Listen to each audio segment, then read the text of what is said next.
Olá, tudo bom? Seja muito bem-vindo a mais uma aula onde nós estamos conhecendo melhor a nossa Bíblia. É assim que nós intitulamos o nosso curso. E você comigo, o Paulo aqui, né? Nós estamos estudando especificamente o Novo Testamento. É um prazer muito grande ter você aqui conosco para nós estudarmos. Nos vídeos anteriores, nós já abordamos diversas temáticas. Nós começamos com os aspectos introdutórios do Novo Testamento. Posteriormente, nós olhamos os evangelhos sinóticos e o evangelho de João. Quer saber a diferença? Vai lá no vídeo. Depois nós abordamos o livro de Atos.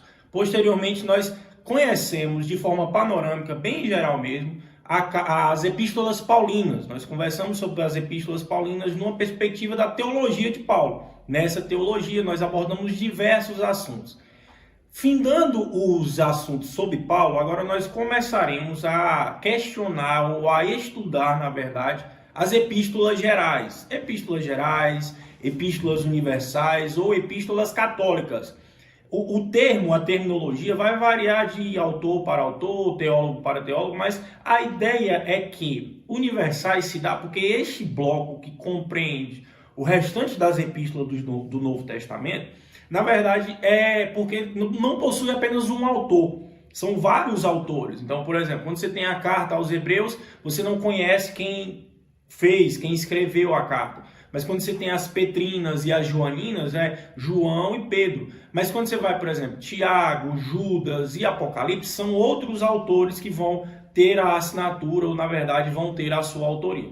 O processo é que nós entendemos que para estudar as epístolas paulinas, dois pontos são muito importantes que vão se diferenciar bastante da teologia e das epístolas de Paulo. Quais são? O primeiro ponto é que, num contexto de surgimento dessa nova religião, desse novo movimento em torno do nome de Jesus, o Jesus de Nazaré, o Cristo, o Messias, vai se desenvolvendo um movimento onde vai crescendo o número de adeptos e é natural que isso aconteça. Quando um movimento vai ganhando fama e vai ganhando visibilidade, vai ganhando adeptos, outras religiões passam a olhar para este movimento com outros olhos. Isso gerou perseguição no primeiro século. Os cristãos passaram a ser perseguidos tanto por judeus, que são o líder, que era, na verdade, o líder religioso da época, que vai perseguir aqueles que eram judeus e que se convertem ao cristianismo. E aí esse contexto de perseguição não vai ficar só apenas no âmbito religioso da nação de Israel, mas também vai se estender ao processo de que a nação romana também, o Império Romano, na verdade, ele vai começar a perseguir e vai começar a causar perseguição no povo. Por quê?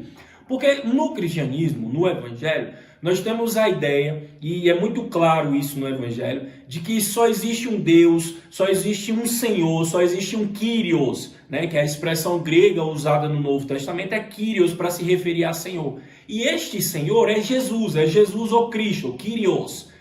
Quando nós olhamos para o Império Romano não desvinculava o fato do imperador ter que não ser adorado. Isso era inconcebível nessa ideia. Então, passou-se a perseguir os cristãos também porque enxergava-se como uma ameaça ao Império Romano. E isso foi se dando por muitas vezes processo que desencadeou não só uma perseguição, mas as pessoas tiveram também que se afastar. A igreja começa em Jerusalém e aí ela vai se espalhando, depois vai para Samaria e depois vai e alcança os confins da terra com os gentios no ministério paulino. Nós vimos isso no vídeo sobre Atos. Então tudo isso vai causando perseguição e vai causando todo esse clima de hostilidade. Um outro problema que acontece bastante em relação a isso é o quê? O outro foco. É o fato de, à medida que este evangelho, que esta mensagem vai sendo levada e vai sendo propagada, heresias vão começar a surgir. Então as pessoas vão começar a questionar sobre esse Jesus, se de fato ele era Deus ou se ele só não era um espírito iluminado que se apossou deste corpo material que não serve de absolutamente nada. Era assim que os gregos viam. Então tudo isso vai começar a surgir e com essas heresias vão começar a surgir também os pregadores itinerantes que corrompiam o meio. O que acontecia? O pastor ia lá, na verdade, o presbítero, o líder da comunidade, ia lá e doutrinava, pregava, lia as cartas e explicava tudo direitinho, e aí vinham esses pregadores de fora e eles pervertiam todo esse contexto. Isso a gente vai encontrar muito forte, por exemplo, nas epístolas de Pedro e nas epístolas joaninas. E também na epístola de Judas, na carta de Judas, você vai ter a ideia de que quando Judas vai retratar sobre este povo, sobre estes itinerantes, sobre esses falsos mestres, que é uma linguagem muito utilizada no Novo Testamento, ele vai dizer que estes se assemelham a Janes e Jambres lá no Antigo Testamento, aquele pessoal da rebelião lá contra Moisés e tal, todo aquele processo. Então, ele vai dizer, olha, esse pessoal aí, eles são tão heréticos que vocês não devem se relacionar sequer com eles, porque o futuro deles já está determinado por Deus. E assim ele vai usar lá a expressão de que eles, assim como os demônios, foram colocados para juízo eterno, para condenação eterna. Então você vai encontrar muito isso na carta de Judas. Quando você caminha, por exemplo, para João, a partir da segunda e na pequenina terceira carta, você vai encontrar isso com muita força também. Já na primeira carta de João, você vai encontrar mais uma exortação e uma indicação ao amor fraternal, a maneira das pessoas se relacionarem.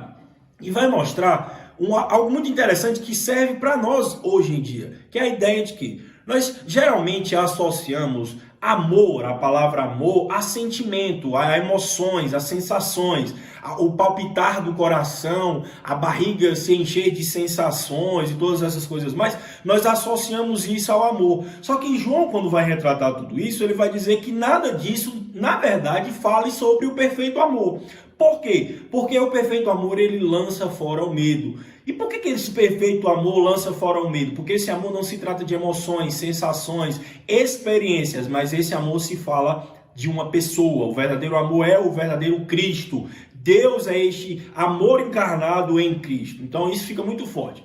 Quando você caminha, por exemplo, para epístolas petrinas, na primeira carta de Pedro, Pedro vai retratar aqui toda aquela perseguição que a gente começou lá conversando, tudo aquilo estava gerando no coração do povo um clima meio que de desesperança. As pessoas estavam ficando desanimadas, as pessoas estavam querendo até desistir da caminhada e tudo mais. E aí Pedro escreve sua carta para dizer, olha, nós somos sacerdócio real, nós somos nação santa, nós somos povo eleito, nós não somos mais forasteiros e peregrinos. Outrora nós vivíamos assim, mas agora nós temos uma nação, nós temos um reino ao qual pertencemos, que não diz mais respeito ao território, à geografia, mas diz respeito ao fato de em nós habitar o próprio Espírito de Deus e ele nos trazer a consciência desse reino que habita em nós. Então Pedro traz essa ideia, fundamentando tudo isso aonde? Na pedra angular que é o Cristo.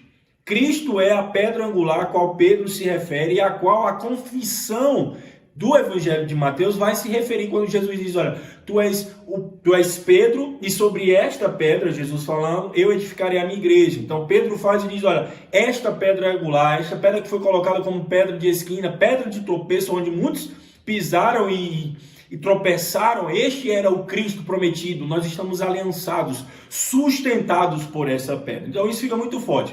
Quando Pedro vai para a sua segunda carta, ele já está fazendo exortações, falando sobre heresias e todo esse contexto mais, mostrando que todo o ânimo e toda exortação, na verdade, deveria gerar uma consciência de expurgar os falsos mestres. Então, a ideia não é que nós deveríamos ser coniventes com todas as práticas e ensinos heréticos, mas antes nós entendermos que falsos mestres e falsas heresias estão seriamente associados à libertinagem. E isso fica muito forte, tanto em Pedro quanto em João. Ele vai dizer que estes homens que pervertem o meio do evangelho, eles são libertinos, são pessoas que, por terem uma visão grega sobre alma, corpo e espírito, de desvalorizarem a matéria como se fosse desvencilhado corpo e espírito, eles se entregaram à libertinagem. E aí Pedro diz, olha, não é assim que funciona. João também diz, não se associem com esses, porque esses são libertinos,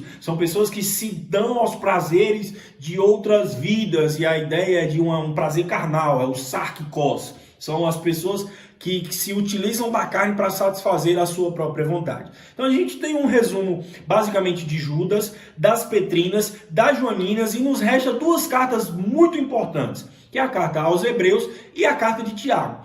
A carta de Hebreus é para um público específico. Lembra que a gente começou conversando, dizendo que os judeus estavam perseguindo os irmãos que outrora eram judeus e se converteram ao cristianismo?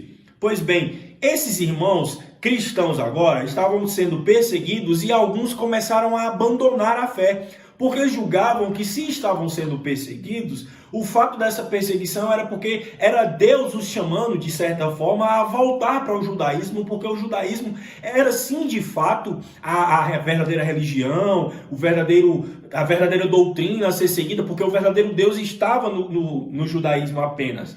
E aí o escritor aos Hebreus, que nós já dissemos que não sabemos o nome, ele vai retratar e vai dizer, olha, eu preciso dizer algo a vocês. Se vocês retrocederem, vocês estão voltando para algo menor. Não diz respeito ao que de fato é a grandiosidade do evangelho ao qual vocês estão participando. E isso fica muito claro quando ele demonstra que, num primeiro momento, Jesus é superior aos anjos. Depois ele diz que Jesus é superior a Moisés. Depois ele diz que Jesus é superior a Melquisedeque. Depois ele vai dizer que Jesus é superior a Arão, a Arão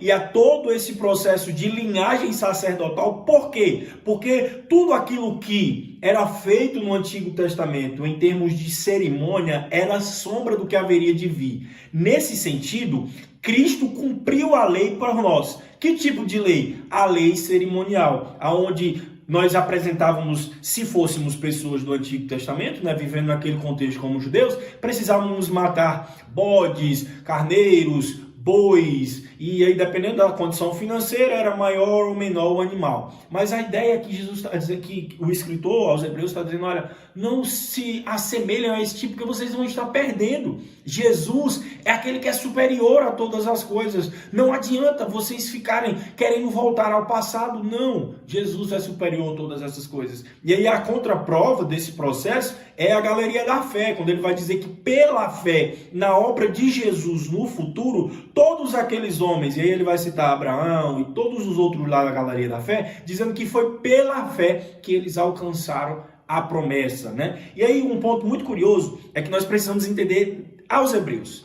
Por exemplo, fala-se muito sobre promessas, sobre alcançar a promessa, mas a promessa verdadeira de uma teologia bíblica, a construção de que aquilo que Deus tinha prometido em Gênesis e vai até o Apocalipse, era de fato falando sobre Jesus, esse menino que viria a nascer de uma virgem e esmagaria a cabeça da serpente. Toda a promessa estava fundamentada nisso. E o curioso é que a salvação por esses homens foi alcançada pela fé, mas nenhum deles conseguiu ver a promessa se cumprindo, mostrando que muito mais importante do que a promessa em si era a relação que esses homens estabeleceram com o Deus da promessa. Então isso tem que ficar muito forte para nós. Por fim, a gente encerra falando sobre a carta de Tiago. E Tiago é alguém muito interessante, muito confrontativo a maneira como a gente lê Tiago. Embora Lutero tenha falado que a carta de Tiago tenha sido uma carta de palha por possuir pouco valor teológico, e embora alguns até questionem que talvez Tiago esteja fazendo algo em contraste com Paulo, porque enquanto Paulo fala que a salvação é somente pela fé, Tiago diz, olha, onde está a tua fé? E aí eu te mostro as minhas obras, e esta é a verdadeira religião, e isto é que o verdadeiro importa. Mas na verdade nós precisamos entender que há uma simetria e há uma complementação entre as partes. Tiago pega toda a conceituação de um evangelho e diz, olha, tudo isso só tem valor se for aplicado. A fé, ela não nos serve para nos gerar acomodação, para nos gerar inércia, para nós ficarmos sentados esperando para que algo aconteça. Não. A fé a qual nós dizemos professar e a fé a qual o Espírito gera em nosso coração deve ser uma fé genuína. E este é o tema da carta. Uma fé genuína é uma fé que produz obras, as boas obras que Paulo, por exemplo, retrata, as boas novas que foram de antemão já estabelecidas antes da fundação do mundo para os eleitos e toda essa ideia da predestinação, essas boas obras precisam ser evidenciadas aqui por meio de uma fé genuína. Por isso que Tiago vai dizer que a verdadeira religião é cuidar dos órfãos, assistir às viúvas e cuidar do estrangeiro e do pobre, todas essas coisas mais, porque a nossa fé de cristão, a nossa fé em Jesus, a fé que nos leva a ser salvos por meio do sacrifício de Jesus, deve nos conduzir a uma adoração por meio das nossas boas obras. Resumindo, Hebreus mostra a superioridade de Jesus sobre tudo e todos, e a sua obra é única e suficiente para as nossas vidas. Tiago retrata sobre essa fé genuína como sua principal mensagem. Primeiro, segundo e terceira carta de João, nós vamos encontrar essa ideia do amor fraternal e a indicação de que esse amor fraternal é muito mais pessoal do que de fato sentimentos e emoções. Na segunda e na terceira carta, há recomendações contra falsos ensinos e falsos mestres. A exemplo da segunda carta de Pedro, que na sua primeira carta vai retratar sobre a ideia de ânimo, sobre vigor, tudo isso associado e fundamentado, estabelecido na pedra que é Jesus Cristo. Judas é aquele que, de forma mais curta, mas bem objetiva e altamente teológica, vai citar que esses homens libertinos que pervertem o meio cristão têm o seu futuro assegurado, porque o próprio Deus se levantará para o julgar. Esta é a nossa aula de hoje. Talvez você esteja sentindo falta da carta ao Apocalipse, né? Da carta, na verdade, de Apocalipse.